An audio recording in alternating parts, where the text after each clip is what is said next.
आज की इस वीडियो में बात करेंगे बीए थर्ड सेमेस्टर के हिंदी के टॉप 10 क्वेश्चन के बारे में, जो कि आपकी परीक्षा के लिए बहुत ही महत्वपूर्ण है।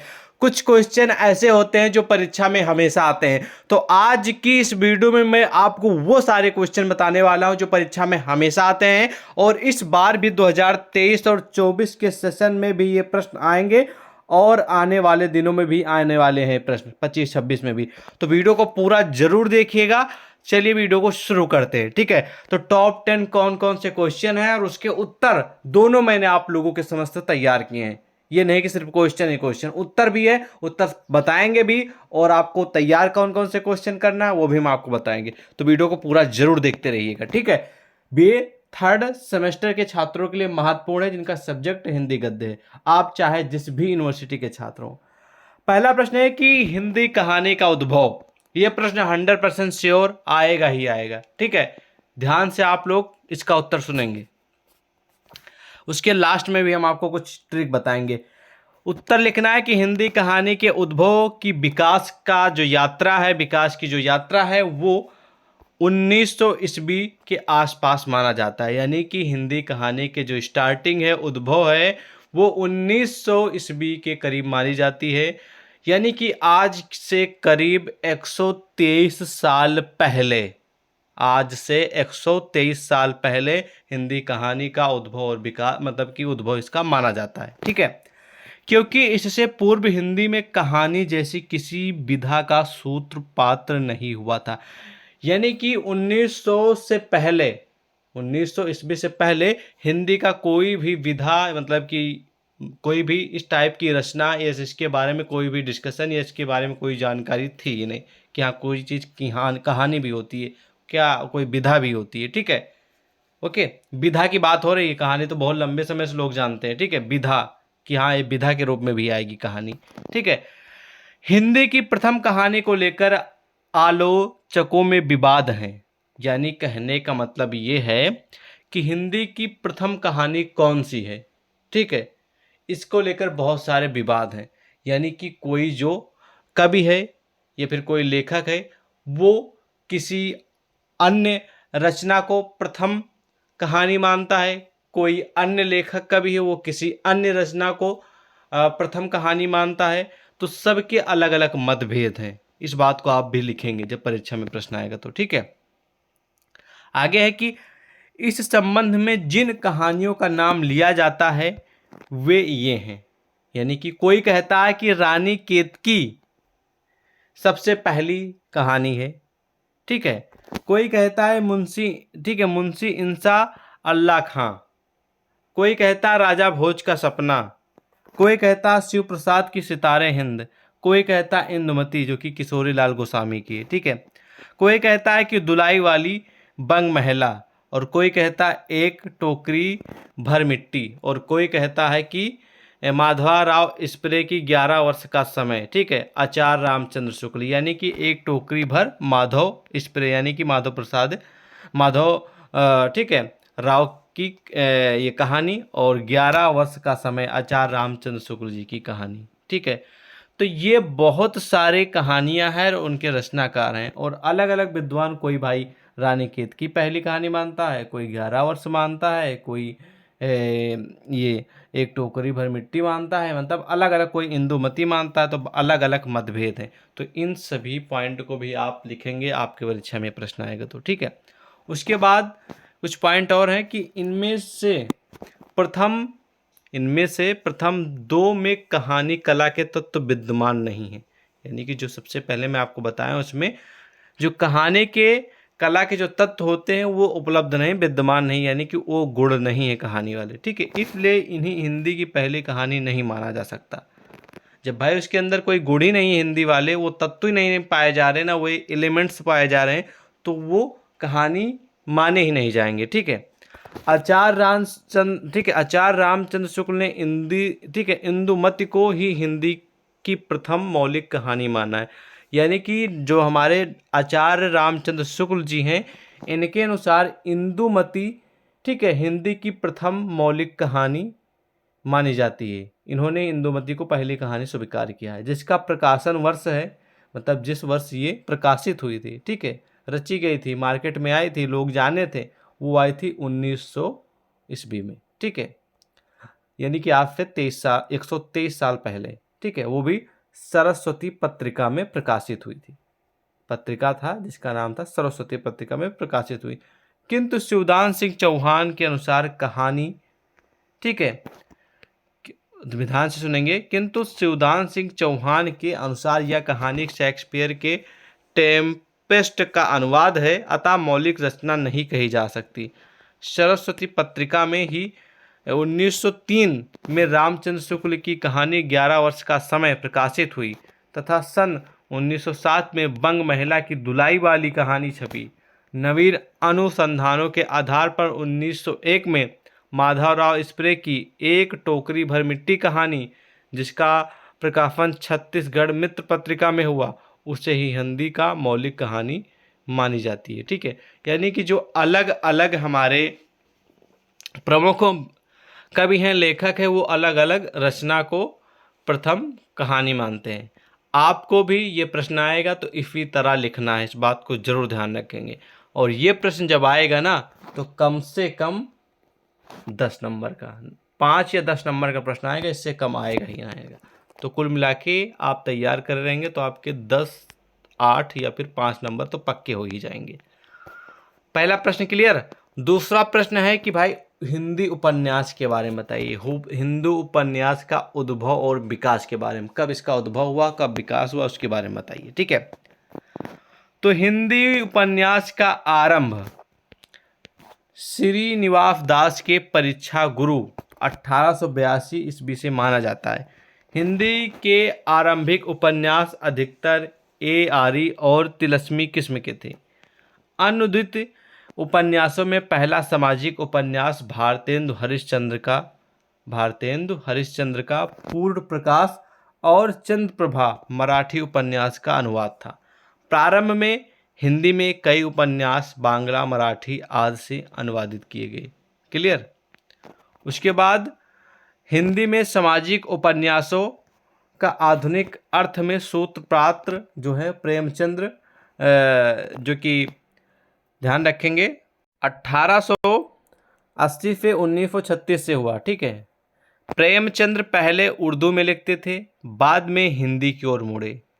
इनकी मतलब कि पहले जो प्रेमचंद्र जी थे, जो कि कवि हैं प्रमुख, पहले ये उर्दू में लिखा करते थे। ठीक है, रचनाएं, बाद में ये हिंदी की ओर मुड़े, यानी कि हिंदी में फिर रचनाएं लिखने लगे। तो हिंदी की इनकी रचनाएं हैं सेवा सदन, रंगभूमि, कायाकल्प, गबन, निर्मला, गोदान आदि प्रसिद्ध उपन्यास हैं इनकी। किसके? प्रेमचंद्र जी की ये प्रमुख रचनाएं हैं जो कि उपन्यास की हैं, उपन्यास विधा की। ठीक है, उपन्यास हैं ये सभी। क्लियर। जिनमें ग्रामीण वातावरण का उत्तम चित्रण है, यानी कि ग्रामीण जो लोग गांव में रहते हैं उनसे संबंधित है, यानी कि उनके गांव मतलब कि लोग गांव में कैसे रहते हैं, उनका रीति रिवाज कैसा, वो सुबह उठते हैं तो उनका पहला काम क्या होता है, फिर क्या करते हैं, यानी कि पूरा उनका उत्तम चित्रण किया गया है। ठीक है, चरित्र चित्रण किया गया है। चरित्र में प्रेमचंद्र गांधी जी के हृदय परिवर्तन के सिद्धांत को मानते थे। बाद में उनकी रुझान समाजवाद की ओर भी हुई, यानी कि वो समाजवाद की और मुड़े प्रेमचंद्र जी। ठीक है, ऐसा जान पड़ता है कि कुल मिला के उनके उपन्यास हिंदी में आधुनिक सामाजिक सुधारवादी विचारधारा का प्रतिनिधित्व करते हैं। तो कुल मिला के मतलब कि हिंदी उपन्यास का आरंभ जो है वो श्रीनिवास दास के परीक्षा गुरु, जो कि इनकी ठीक है रचना है। ठीक है, 1882 ईस्वी से माना जाता है, इस बात को ध्यान रखेंगे। ठीक है, क्लियर। अब अगला भाई प्रश्न है कि हिंदी नाटक का उद्भव और विकास के बारे में बताइए। ठीक है, बहुत महत्वपूर्ण प्रश्न, ध्यान रखेंगे। हिंदी में नाटक लिखने का विकास, यानी कि जब मतलब हिंदी में नाटक लिखने की जो शुरुआत है, विकास है, वो आधुनिक युग में हुआ। किसमें? आधुनिक युग में, क्योंकि इससे पूर्व हिंदी नाटकों में नाट्य कला के तत्वों का अभाव है। इसमें अधिकतर नाटकीय काव्य हैं, यानी कि नाटकीय कविताएं हैं, या संस्कृत नाटकों के अनुवाद। प्राणचंद, ठीक है, प्राणचंद चौहान कृत रामायण महानाटक 1610 ईस्वी तथा कवि उदय कृत हनुमान नाटक 1840 ईस्वी पदात्मक प्रबंध है, नाट्य रचनाएं नहीं हैं। अन्य नाटककारों में भारतेंदु जी के पिता गोपाल चंद्र गिरधर दास ने नहुस 1857 ईस्वी, गणेश कवि ने, ठीक है, विद्यमान विजय 1863 ईस्वी में, तथा शीतला प्रसाद त्रिपाठी जी ने जानकी मंगल 1868 आदि नाटकों की रचना की। मतलब कि ये उनके रचनाकार हो गए और रचना का नाम हो गया और उस सन हो गया जिस सन में उन्होंने रची, उसका नाम और कवि का नाम और रचना का नाम, आदि नाटक की रचना की। जानकी मंगल की नाट्य गुणों से संपन्न है। मतलब जानकी जो मंगल है और रचना है, नाटक है, वो नाट्य गुणों से संपन्न है, जिसका मंचन बनारस में हुआ और इसके एक अभिनेता भारतेंदु खुद थे। परंतु तब तक भारतेंदु जी का विद्या सुंदर 1868 ईस्वी नाटक प्रकाशित हो चुका था, जो संस्कृत के चौर पंचशिका कृत के बंगला संस्करण का छाया अनुवाद है। इसलिए हिंदी में नाटक लिखने की परंपरा का आरंभ भारतेंदु हरिश्चंद्र जी से माना जाता है। इस बात को ध्यान रखेंगे। कहने का मतलब ये है, हिंदी नाटक का उद्भव जो है, वो विकास जो है, वो आधुनिक युग से माना जाता है। और ठीक है, और इसका जो परंपरा, नाटक का जो लिखने की जो परंपरा है, वो भारतेंदु हरिश्चंद्र जो कि कवि हैं, इनसे माना जाता है। भारतेंदु हरिश्चंद्र जी कवि हैं, इनसे माना जाता है। युग आपका आधुनिक है और जो कवि हैं वो भारतेंदु हरिश्चंद्र जी हैं, इन्हीं से माना जाता है। क्लियर। अब भाई वहाँ पर अभी आपने क्या पढ़ा है? आपने पढ़ा उद्भव के बारे में। अब आप नाटक के विकास के बारे में भी जान लीजिए। तो नाटक के जो विकास है नाटक का, ठीक है, तो इसमें कई कालों में वर्गीकृत किया गया है, जिसमें मैं आपको बता दे रहा हूँ। ठीक है, हिंदी नाटक के विकास की परंपरा का अध्ययन करने हेतु उसे निम्न कालों में विभाजित किया गया है। पहला जो है वो भारतेंदु युगीन हिंदी नाटक, जो कि 1857 से 1900 ईस्वी तक है। दूसरा है प्रसाद युगीन नाटक, जो कि 1900 ईस्वी से 1950 ईस्वी तक है। ठीक है, तो इस बीच हिंदी नाटक का विकास हुआ। और कौन से युग में हुआ? पहला भारतेंदु युग में, फिर दूसरा प्रसाद युगीन में। ठीक है, क्लियर। अब अगला प्रश्न है भाई कि हिंदी आलोचना के बारे में बताइए। तो हिंदी आलोचना, ठीक है, ध्यान रखेंगे, हिंदी की विभिन्न विधाओं की तरह आलोचना का विकास भी प्रमुख रूप से आधुनिक काल की ही देन है।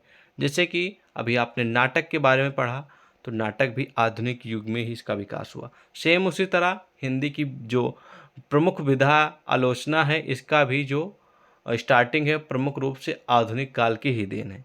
आधुनिक काल से पहले आलोचना का स्वरूप प्रमुखतया संस्कृत काव्यशास्त्र की, ठीक है, पुनरावर्ती हुआ करती थी। लेकिन आज जो हिंदी आलोचना का स्वरूप है, उसका आरंभ आधुनिक हिंदी साहित्य के साथ हुआ है।